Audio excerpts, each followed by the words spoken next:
na graça do Senhor, principalmente na graça do Senhor. Pai, eu te agradeço também pela leitura da palavra, que o Senhor me ajude nesta noite. Tu sabes das minhas dificuldades, Pai. Tu sabes o que eu tenho vivido, dias difíceis, o corre-corre, e em meio a um minuto e outro eu estou meditando na tua palavra, e o Senhor tem me dado cada dia um alimento, um pão fresco para o teu povo. E que eu possa, Deus, neste momento, ser um arauto do Senhor neste lugar. Que eu diminua, Pai, e o Senhor apareça através da palavra. Que eu seja insignificante diante do Senhor, como todos os grandes homens foram insignificantes diante da tua grandeza, para que teu nome seja glorificado em nome de Jesus. Amém? Jeremias, capítulo 17, verso 5, na minha tradução, NTLH, na linguagem de hoje, diz o seguinte: o Senhor Deus diz: eu amaldiçoarei aquele que se afasta de mim e que confia nos outros, que confia na força de fracos seres humanos. Ele é como uma planta do deserto, que cresce na terra seca, no chão salgado, onde não cresce mais nada. Nada de bom acontece com ele. Versículo 7. Mas eu abençoarei aquele que confia em mim, aquele que tem fé em mim. O Senhor, ele é como uma árvore plantada perto da água, que espalha as suas raízes até o ribeirão. Quando vem o calor, ela não tem medo, pois as suas folhas ficam sempre verdes. Quando não chove, ela não se preocupa, continua dando frutos. Quem pode entender o coração humano? Não há nada que engane tanto como ele. Está doente demais para ser curado. Versículo 10. Eu, o Senhor, examino os pensamentos e ponho à prova os corações.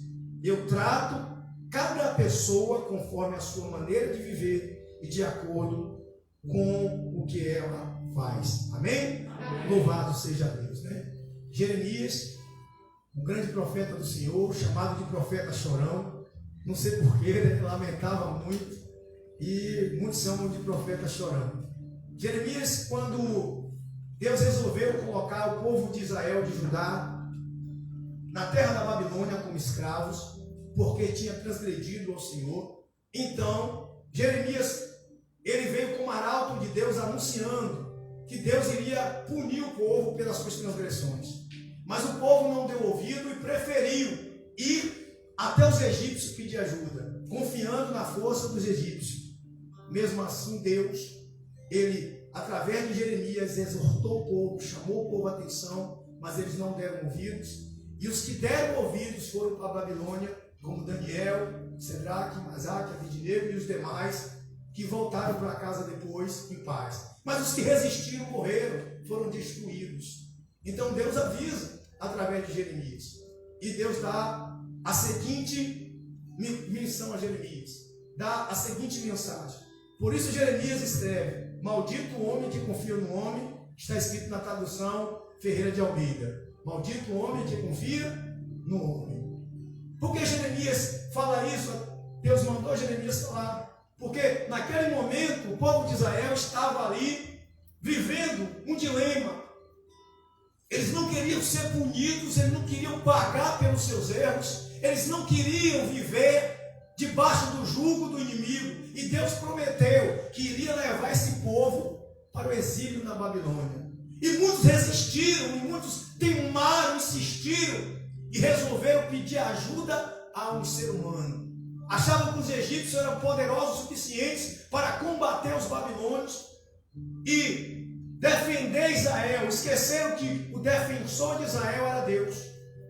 Então Deus fala: maldito o homem que confia no homem. Muitas pessoas pegam esse texto e dizem: maldito o homem que confia no outro. Mas está dizendo: maldito o homem que confia em pessoas como o povo do Egito.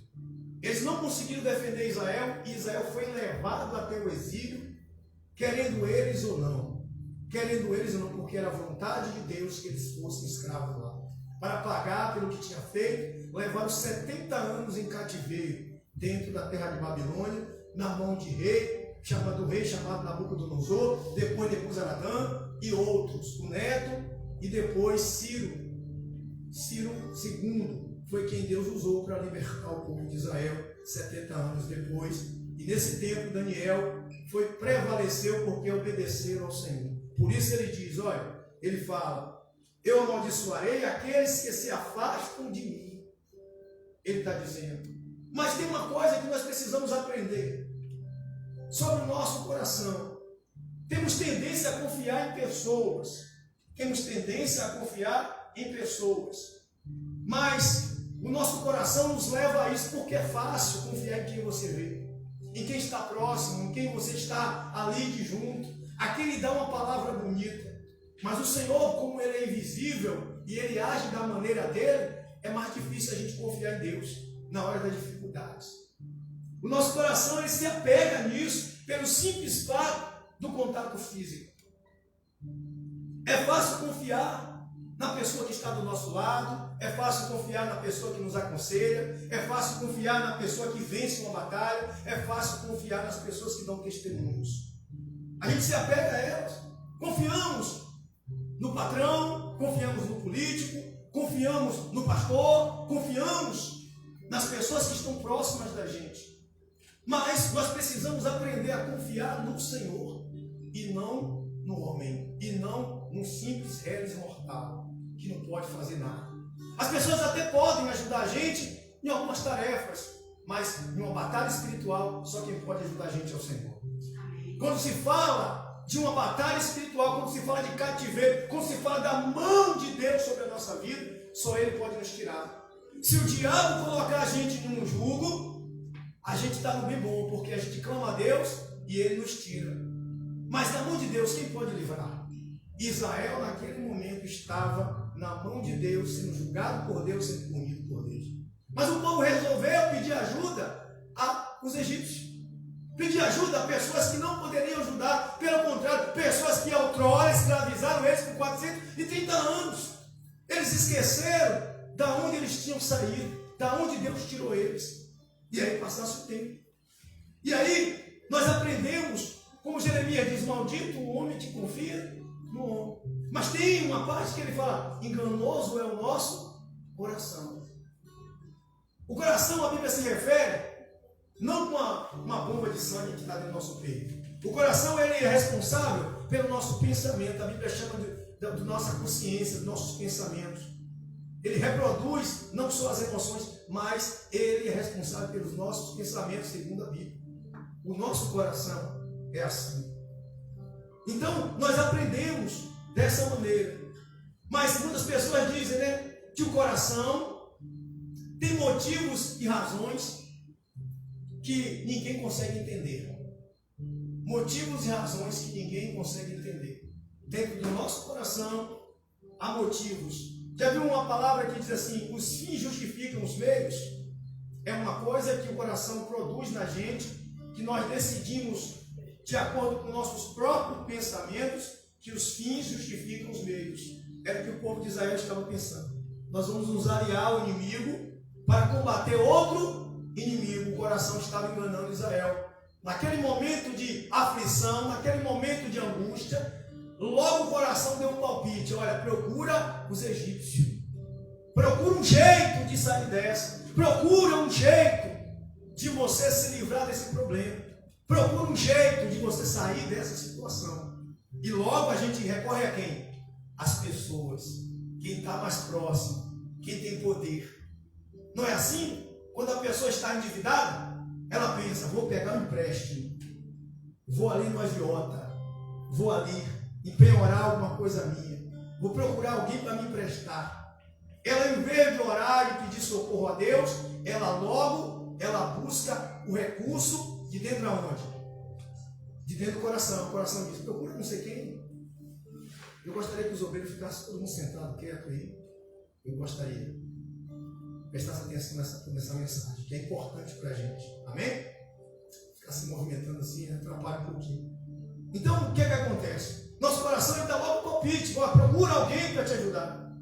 Mas nós temos que aprender a confiar no Senhor ao invés de confiar no homem. Confiar em Deus ao invés de pedir socorro a alguém. Confiar no Senhor ao invés de procurar algo que venha ligeirinho dar um paliativo.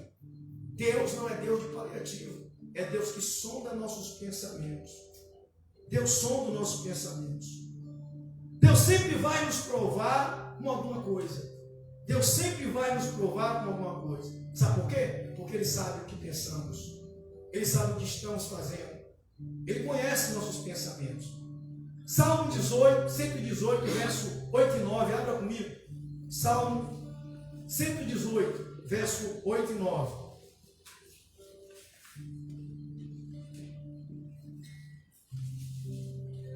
Deus sabe muito bem o que queremos. Deus sabe com quem andamos. E Deus sabe em quem confiamos. Deus sabe de tudo.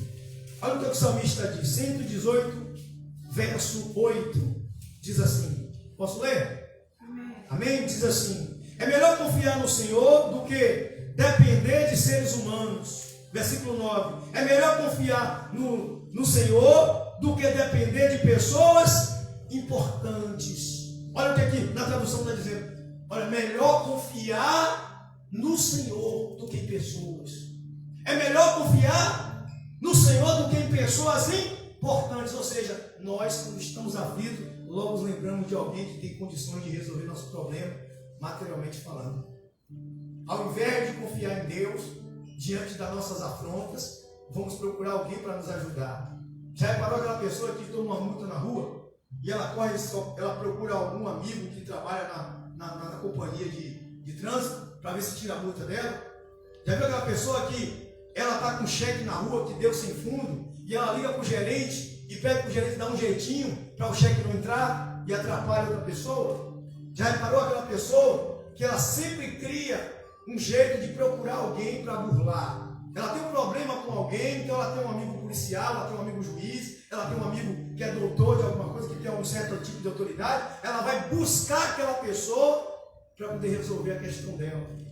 Sendo que a questão dela, quem resolve é Deus, porque ela está errada. Israel estava errado, Israel estava pagando pelo pecado, Israel estava pagando pelo erro. Tinha que ir para a Babilônia. Deus queria sim, mas Israel foi buscar socorro com os egípcios. Nós estamos da mesma maneira. Às vezes o coração da gente não quer pagar, o coração da gente resiste, o coração da gente insiste em não obedecer às ordens do Senhor. Talvez Deus está lidando com a gente, tratando com a gente, trabalhando em nosso coração. Quando Ele coloca uma dificuldade, quando Ele coloca um inimigo contra a gente, é que Ele quer que a gente enfrente com a força dele. É isso que o salmista diz. E no versículo 10 ele diz assim: os inimigos que estavam em volta de mim eram muitos, mas pelo poder de Deus, o Senhor, eu acabei com eles. Foi com a força do braço?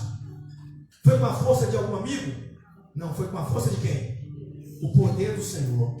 É só Ele que pode resolver nossas questões. É só Ele que pode enfrentar os nossos problemas. É só Ele que faz a gente passar pelo período de tribulação. Jesus no deserto foi tentado, mas Jesus venceu com a força do braço ou com o poder do Senhor? O poder, que é a palavra de Deus. Jesus usou a palavra. Jesus não recorreu a recurso. O diabo até que tentou fazer Jesus criar um meio de sair daquela situação, de sair daquele problema, até que tentou. Aí o versículo 11 diz assim: eles me cercaram por todos os lados, mas pelo poder do Senhor eu acabei com eles. Versículo 12: e eles se juntaram como abelhas em volta de mim, porém foram queimados como fogo, como galhos secos. Pelo poder do Senhor eu acabei com eles. O salmista está dizendo que pelo poder de Deus ele destruiu os seus inimigos, e não com a força do seu próprio braço. Mas o nosso coração vai dizer que nós podemos vencer com a força do braço. O nosso coração vai nos enganar, dizendo que nós podemos recorrer a alguém. O nosso coração vai nos enganar, dizendo que a gente pode dar um jeitinho. O nosso coração vai dizer: olha, você pode resolver isso, você não precisa de Deus para resolver. Você não precisa de Deus para passar por esse deserto. Você não precisa de Deus para vencer essa dificuldade. Você não precisa de Deus para vencer esse problema. Ele vai dizer no seu coração, Ele vai falar com você. Mas Deus conhece nossos pensamentos. Deus conhecia o pensamento de Judá. Deus conhecia o pensamento de todos eles. E Jeremias foi lá e avisou. Jeremias foi lá e falou. Jeremias foi lá e disse: olha, nem adianta. Mas estão pensando, Deus odeia tipo de soberba. Deus vai destruir os desobedientes, os que abandonam Ele, os que deixam Ele. Em outras palavras, faz o que Deus está pedindo. Vai para a Babilônia. Deixa Nabucodonosor vencer vocês. Se entrega. Deus deu vocês na mão deles. Deus quer que seja assim. Lembra de Jó? Quem propôs a Jó a aprovação? Quem propôs a Satanás a aprovação de Jó? Quem propôs foi Deus. Vê meu servo Jó, homem reto, íntegro, que se desvia do mal. Jó estava no quieto dele, na casa dele, vivendo a vida dele. Mas Deus queria testar a fé de Jó. Deus queria que Jó passasse por aquilo. Deus queria que Jó vivesse aquilo.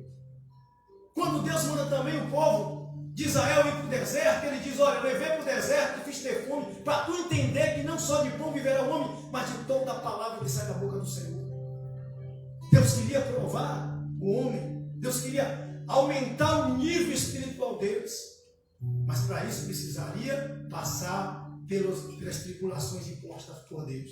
E nesse momento não adianta recorrer a ninguém, porque Deus conhece os pensamentos. Não adianta a gente tentar vencer na força do braço, porque enganoso é o nosso coração. Ele vai tentar sempre nos enganar. Ele vai tentar sempre nos atrapalhar. Sempre vai tentar tirar a gente do alvo. Sempre vai tentar. Salmo 125, aí para frente. Salmo 125. Olha o que diz. Com as pessoas que confiam em Deus. Olha o que diz. Aí na frente, depois do 119, pertinho. Diz assim: aquele que confia em Deus, o Senhor, são como os montes de Sião, que não pode ser abalado, mas continua firme. Em algumas traduções diz: os que confiam no Senhor são como os montes de Sião, não se abalam, mas permanecem para... A pessoa que confia em Deus não se abala na hora da dificuldade. Ela não se desespera, não procura ajuda de ninguém. Ela vai clamar a Deus, pedir por socorro, por misericórdia. Aleluia. Ela não vai se render a ninguém. Ela não vai fazer acordo com ninguém. Ela não vai dizer: olha, eu vou pedir ajuda a um homem para me ajudar. Ela vai dizer: Senhor, está nas tuas mãos. Eu confio em Ti, eu não vou me abalar. Eu não vou ficar desesperado. Eu não vou deixar de te servir. Eu não vou deixar de buscar o Senhor. Eu vou viver aqui nessa luta, mas eu sei que o Senhor vai me tirar dessa.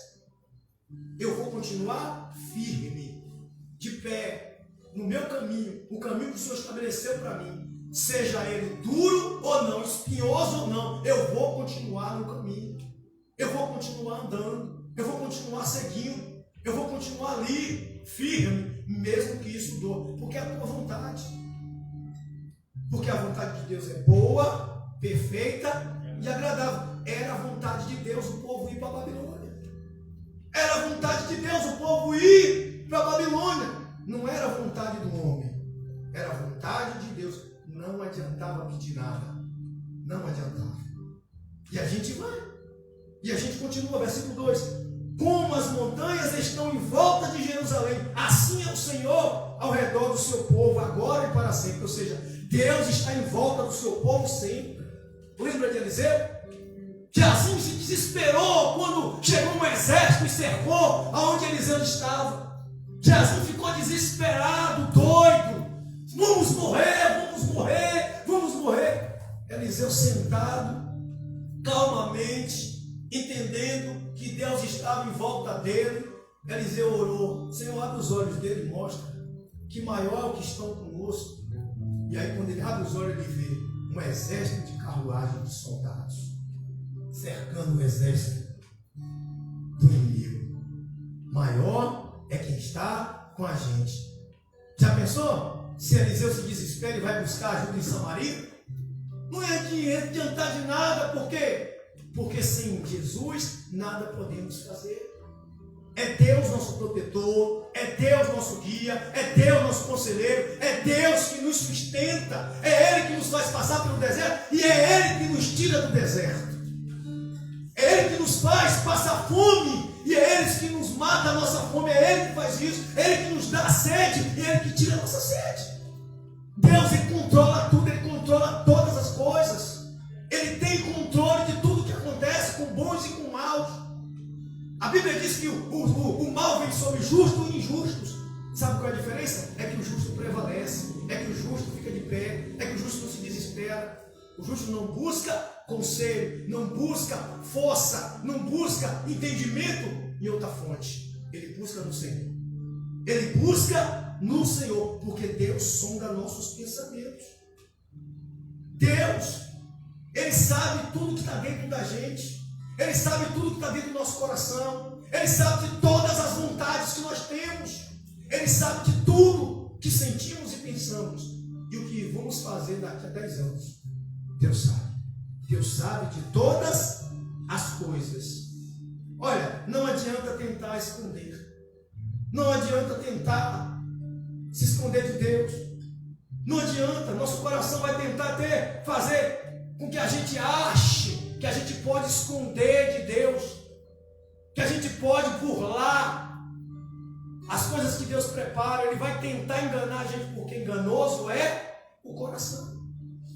E o coração é o quê? Nossos pensamentos. Enganoso, vamos traduzir, é os nossos pensamentos. Ah, eu pensei que era assim. Quantas vezes a gente pensou que era e não era? Quantas vezes a gente pensou que podia fazer e não deu? Quantas vezes a gente pensou que alguém estava contra nós e não estava? Porque o coração da gente nos engana. Quantas vezes a gente pensou que alguém estava falando mal da gente e a pessoa não estava? Quantas pessoas pensou que alguém estava traindo a gente e não estava? Porque enganoso é o quê? O nosso coração. Enganoso é o nosso coração. E a Bíblia diz que ele está tão doente que está difícil de curar. Quando ele está nessa situação. E aí, a gente vai aqui para o Salmo 139. Vai pulando. Salmo 139. Já a gente chega lá. Salmo 139. Obrigado, Senhor. Glória a ti, Deus, Senhor. Davi escreve assim: ó Senhor Deus, tu me examinas e me conheces. Tu me examinas e me conheces. Sabe todo o que eu faço, ou seja, em algumas traduções sabe todos os meus passos. De longe me conheces. Todos os meus pensamentos. Tu me vês quando estou trabalhando e quando estou descansando. Tu sabes de tudo que eu faço. Antes mesmo que eu fale, já sabe o que eu vou dizer. Será que Deus conhece a gente? Será que Deus conhece o nosso coração? Será que Deus sabe o que nós estamos fazendo? Será que Deus sabe o que nós estamos pensando? Será que Deus sabe o que nós estamos projetando? Será que Deus sabe? Deus sabe de tudo. O Criador, Ele não criou por acaso a gente. Ele não fez assim, estava fazendo alguma coisa e deu na gente, não. Ele projetou o corpo humano, Ele projetou a mente humana. Ele sabe porque Ele disse assim, ó, façamos o homem a nossa imagem e semelhança. Se Deus se conhece, Ele conhece mais a gente ainda. Deus sabe tudo que nós somos. Deus sabe de cada célula do nosso corpo. Mas enganoso é o nosso coração. Mas o coração da gente engana a gente ou engana Deus? O coração da gente engana a gente, porque Deus ninguém engana. É impossível alguém enganar a Deus. É impossível alguém enganar a Deus. Aí volta lá em Jeremias 17. Volta lá em Jeremias 17. Ele diz assim, verso 10. Eu, Senhor, examino os pensamentos e ponho à prova o quê? Os corações, e trato cada pessoa conforme a sua maneira de viver. Olha, Deus examina o quê? Os seus pensamentos. Ele vai lá, vê o que você está pensando. Aí ele faz o quê? Prova você, bota você à prova de acordo com o seu pensamento. E ele diz assim, e ele fala que trata cada pessoa conforme a sua maneira de viver. De que se queixa o homem? Dos seus próprios pecados. Deus estava tratando de Israel porque Israel tinha pecado contra ele. Israel tinha levantado altares para Será. Israel tinha deixado de buscar o Senhor. Israel virou idólatra, deixou de buscar a Deus, começou a sua soberba. Israel tinha pecado contra o Senhor quando tinha que guardar o 7º ano. Israel tinha tanto problema. O comportamento de Israel fez Deus tratar Israel dessa maneira. O comportamento de Israel fez Deus punir Israel dessa maneira. Nosso comportamento faz Deus criar um caminho para a gente que às vezes é doloroso e nós não queremos ir. O comportamento da gente diante de Deus faz Deus nos levar para lugares perigosos de escravidão. Sabia? Israel foi levado assim. Israel foi levado. Ele disse: eu trato cada pessoa conforme a maneira de viver. Ele diz: cada pessoa, a todos, ele, cada um individualmente. Eu tenho a minha maneira de viver, e se Deus não se agradar dela, ele vai tratar de mim. Ele vai cuidar de mim. Nem que ele tenha que apertar, pisar na minha cabeça e torcer. Mas ele vai fazer. E não adianta eu pedir ajuda a ninguém. Não adianta eu querer ajuda de ninguém, porque não vai dar certo. Porque Deus conhece os meus pensamentos. Ele sabe de todos os meus passos. E aí ele fala: olha, isso aqui é uma coisa que eu preguei outro dia. Eu tenho cuidado com uma coisa que eu faço. É o meu trabalho. Eu tenho o maior cuidado de não ser injusto na balança. Eu tenho o maior cuidado. Porque as pessoas seguem o seu coração, os seus pensamentos e acham que está na vantagem. E acabam terminando assim. Versículo 11 de Jeremias, de 17:11. O homem que ganha dinheiro desonestamente é como uma ave que choca ovos que não botou. Durante a sua vida, ele perde as suas riquezas e no fim não passa de um tolo. Ou seja, tolo é aquele que acha que engana a Deus. Tolo é aquele que segue o seu coração. Tolo é aquele que faz a sua própria vontade. Tolo é aquele que acha que está levando vantagem em tudo. Isso aqui está dizendo do financeiro, mas isso aí abrange outras áreas. As pessoas às vezes ela acha que por um simples fato da esperteza que o coração coloca nela, ela vai conseguir algo. Ela vai conseguir alguma coisa. Ela vai conseguir burlar o plano que Deus traçou para a vida dela. Mas se Deus traçou um plano, não adianta você tentar mudar, porque não vai conseguir. E se você tentar ser desonesto, vai ser pior ainda. Porque você vai perder tudo. Porque quem planta milho, só vai colher milho. Quem planta feijão, vai colher feijão. Ninguém planta milho e colhe feijão. Ninguém planta uma semente e colhe outro tipo de semente. Não adianta. O que a gente planta, a gente vai colher. O que a gente semeia, pode ter certeza que a gente vai colher. E Deus está dizendo: olha, enganoso é o coração. E o coração vai dizer: olha, faz isso. E vai te mostrar como uma vantagem. Busca ajuda. Quem pode te ajudar é fulano, Bertano, Cicrano. E as pessoas vão esquecer que quem pode ajudar ela é Deus. E ele continua dizendo, lá em Lucas capítulo 12, abra comigo, Lucas capítulo 12, Jesus diz, Lucas capítulo 12, verso 16, olha o que acontece. Jesus dá um conselho para terminar. A gente vai concluir a nossa mensagem. Lucas, você já reparou que toda mensagem que eu prego termina em Jesus? Sabe por quê? É a regra do Evangelho. Lucas 12, 16. Se a mensagem não terminar falando de Cristo, se a mensagem não terminar falando do Senhor, não é mensagem.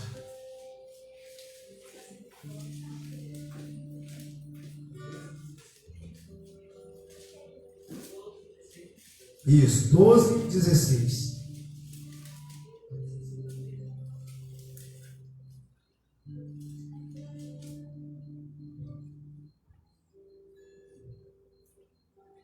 Amém? Amém? Diz assim: então Jesus contou a seguinte parábola. A terra de um homem rico deram uma grande colheita. Então ele começou a pensar. Olha o que ele fez. Ele começou o quê? Pensar. O pensamento que a Bíblia se refere é o quê? O coração. Ele começou a pensar: eu não tenho lugar para guardar toda essa colheita. O que é que eu vou fazer? Ah, já sei. Olha ele pensando. Ah, já sei. Disse para si mesmo. Disse para quem? Para si mesmo. Olha o coração falando. Vou derrubar os meus depósitos de cereais e construir outros maiores ainda. Neles guardarei todas as minhas colheitas, junto com tudo o que tenho. Então direi a mim mesmo. Olha, então direi a quem? A mim mesmo. Homem feliz, você tem tudo de bom que precisa para muitos anos. Agora descanse, coma, beba, alegre-se. Mas Deus disse: seu tolo, esta noite você vai morrer, ou seja, pedirão os favos. Esta noite você vai morrer. Aí, quem ficará com tudo que você guardou? Está vendo? O coração como é que faz? Ele pensa consigo mesmo. Faz a gente pensar e dizer: olha, tu pode. Eu vou fazer assim, desse jeito. Mas Isaías vai dizer que os vossos pensamentos não são os pensamentos de Deus. Ou seja, o que pensa o teu coração, o que pensa o meu coração, não é o que Deus está pensando. Provérbios 16 diz que o homem pode fazer o seu plano, mas do Senhor é a última palavra. Eu aprendi em casa quando eu era pequeno. A gente fazia nossas coisas, mas minha mãe dizia assim: espera teu pai chegar. Se ele dizer que tá. Se dizer que não, não. Da minha parte eu deixo. Mas a última palavra é dele, do chefe. E com Deus é a mesma coisa. Enganoso é o nosso coração. Ele vai dizer sempre que você está levando vantagem. Esse homem pensou na parábola que Jesus contou: olha, tu plantou, ganhou um bocado, está cheio, como é que vai fazer? Vou fazer um depósito maior, vou ficar rico, vou comer, beber, curtir, está lindo, vou viver o resto da vida assim. Mas não sabendo ele que o Senhor tinha plano diferente para ele. Olha, tu vai morrer hoje. E a pergunta é: e se a gente morrer hoje com nossos planos? A gente não sabe, não tem controle da vida. Eu não tenho controle da minha vida. Eu posso estar aqui falando, pregando agora, e daqui a pouco dar um treco e morrer. E os meus planos? Em quem eu estou confiando? Da onde vem a minha confiança? Será que a minha confiança vem de Deus? Será que eu estou vivendo a vontade de Deus? Será que eu estou fazendo a vontade de Deus? Será que eu estou me dando para Deus? Será que eu não estou vivendo segundo o meu coração? Porque eu tenho que viver segundo a palavra de Deus, a vontade de Deus para a minha vida e não o meu coração. Seja ela boa ou ruim. Seja ela, olha, dolorosa ou não. É a vontade de Deus para a minha vida. É a vontade de Deus para a minha vida. E aí Jesus termina. Versículo 21. Jesus concluiu: isso é o que acontece com aqueles que juntam riquezas para si mesmo, mas para Deus não são ricos. O coração que faz a gente pensar dessa maneira. O coração que faz a gente pensar que a gente pode sair da vontade de Deus e viver. E Jeremias disse: eu destruirei aqueles que me abandonarem. Eu destruirei aqueles que deixarem de me servir. A pessoa fala assim: mas eu não saio da igreja. Não está se falando isso. Abandonar Deus, a gente abandona dentro da igreja. Quando a gente deixa de viver a vontade de Deus para viver a nossa vontade. A vontade dos nossos pensamentos. Quando Deus dá uma ordem, a gente faz o contrário do que a gente quer. Quando Deus bota a gente no deserto, a gente arranja um jeito de sair. Quando Deus quer fazer algo com a gente muda o nosso plano. O plano de Deus na nossa vida. E quer viver a nossa própria vontade. Quando a gente pensa: eu posso viver dessa maneira, eu faço planos para a minha vida, não esperando o que o Senhor vai falar de mim, o que o Senhor quer de mim. A pergunta é: Senhor, o que é que o Senhor quer de mim? O que é que eu passo? Eu vou passar. Jeremias diz: os que obedecerem ficarão vivos. Ou seja, os que foram para a Babilônia, os que foram lá e pagaram 70 anos, foram punidos, foram perdoados, voltaram para casa, reconstruíram as suas vidas na presença de Deus. E Deus protegeu todos que eram fiéis a ele, como protegeu Daniel, Sadraque, Mesaque e Abednego. Esses aí que a Bíblia relata. Fora os outros que estavam no meio do povo que obedeceram a Deus também. E aí a gente pensa, olha, nosso dinheiro não salva a gente.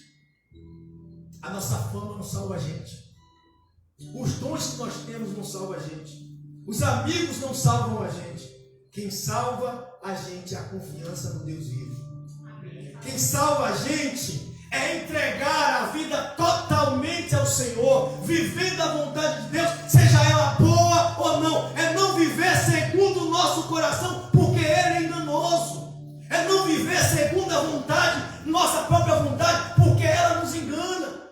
Ela nos mostra vantagens, ela nos mostra pessoas poderosas, e nós sabemos que o único poderoso é Deus. É viver totalmente, com a vida completamente entregue a Deus.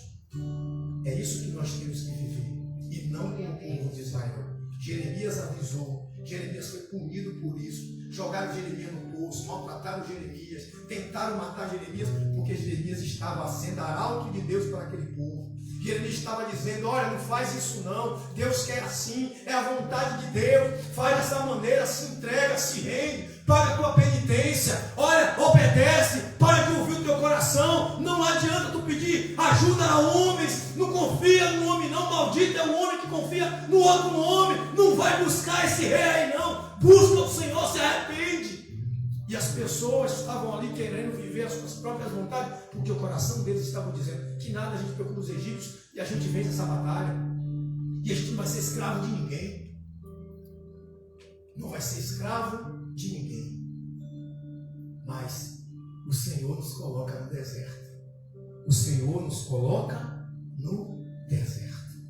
Apocalipse capítulo 2, verso 23, para finalizar. Apocalipse 2, verso 23. A mensagem para a igreja de Tiatira. A gente encerra aqui. A gente passa para a ceia. Louvado seja Deus. Apocalipse capítulo 2, verso 23. 23. Amém? Diz assim: matareis os seguidores dela, e então todas as igrejas saberão que eu sou aquele que conhece os pensamentos e os desejos de todos. Eu pagarei cada um de vocês de acordo com o que tiver feito. Ele fala que vai matar, matarei os seguidores dela, e então todas as igrejas saberão que eu sou aquele que conhece os pensamentos e os desejos de todos, e eu pagarei cada um de vocês de acordo com o que tiver feito. Ou seja, eu conheço as tuas obras, eu conheço o teu coração, eu conheço o teu pensamento, eu sei o que tu está fazendo, eu sei tudo o que tu está fazendo, o que tu está planejando, de acordo com o que você pensa, que você segue, as ideias que você tem, as decisões que você toma, Deus vai fazer você pagar. Se for boas ideias, segundo a direção dele, você vai receber a recompensa de Deus. Eu vou receber a recompensa de Deus.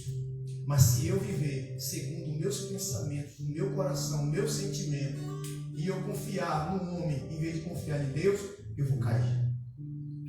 Se você olhar para mim, que sou pastor dessa igreja, e confiar em minha pessoa, você vai cair. Porque eu não posso salvar você. Se o seu coração está te enganando, achando que eu sou a pessoa que pode te levar ao céu, você está perdido. Se você achar que eu posso ajudar você, você está perdido. Porque o seu socorro vem do Senhor. Os que confiam no Senhor são como os montes de Sião. Não se abalam, mas permanecem para sempre. Só vai entrar no céu aqueles que seguiram a vontade de Deus e não seguiram seus corações. Só vai ser salvo aquele que obedece. Só vai ser salvo aquele que não faz do ser humano, o seu Senhor. Só vai entrar no céu aquele que confia no Senhor completamente e se lança na presença dele. É perca de tempo viver segundo o seu coração. Por isso Jesus morreu naquela cruz há 2000 anos atrás, derramou o sangue dele para você viver segundo a vontade dele. Eu comecei aqui lendo Atos capítulo 2, verso 41. E eles se batizavam, se juntavam aos apóstolos e viviam na comunhão, no repartir do pão, perseveravam na doutrina dos apóstolos e na oração, ou seja, vivia na vontade de Deus. Não seguia os seus pensamentos, seguia a vontade de Deus. Eu queria convidar você para ceiar, você que vive na vontade de Deus. Você que vive na vontade do Senhor. Você que entregou a sua vida a Deus e que não deixa o seu coração te enganar. Que não deixa o seu coração falar mais alto